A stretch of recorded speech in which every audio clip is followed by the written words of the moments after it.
Passons aux choses sérieuses. La première halte de cette production, c'est bel et bien le grand reportage. Dans quel univers il nous entraîne ce soir, Emmanuel Lenlen, pour le grand reportage.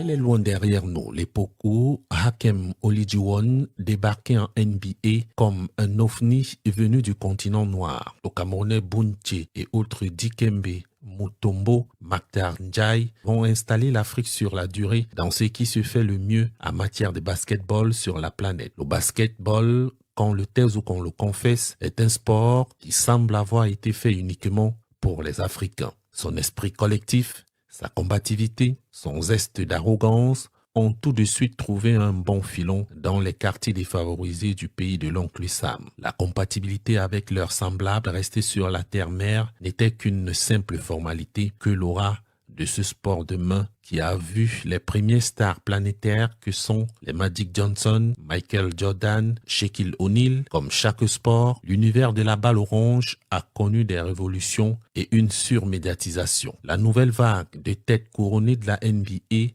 sera un peu plus internationale avec des stars européennes telles que Tony Parker, Dick Nowitzki et autres. Aujourd'hui, l'Afrique n'a plus à rougir de sa représentativité sur les parquets nord-américains. Joel Embiid, MVP de la saison régulière, Pascal Siakam, vainqueur de la saison régulière avec les Toronto Raptors, en sont la preuve palpable, eux qui donnent le là au Stephen Curry et au Giannis Antetokounmpo. La National Basketball Association tend un pont pour les talents du continent africain à manque de visibilité, avec les peuples les plus grands de la planète tels que Dinka du Sud du Soudan. Nul doute que les scouts des franchises du plus prestigieux des championnats auront du grain à moudre et même l'embarras du choix face à la pléthore des potentiels basketteurs professionnels à recruter. Mais l'on continue d'attendre la grande sélection qui vient du peuple africain et qui s'inscrit durablement dans le landerneau de tête du ranking mondial. Si la team Nigeria a dominé la décennie 90-2000, ce sont les Sud-Soudanais de Luol Deng, ancien joueur de NBA et président de la fédération de son pays, qui semble tenir la corde avec une participation remarquable au dernier tournoi olympique des derniers Jeux en accrochant à leur ceinture des scalpes prestigieux. Chez les dames aussi, la balle orange fait son bonhomme de chemin et si l'Afrique n'a pas encore de grosses stars à ce niveau mondialement reconnu, Daniela Malonga, la Camerounaise, Kariata Diaby, l'Ivoirienne, pour ne citer qu'elle, ont su garder allumée la flamme que les pionnières,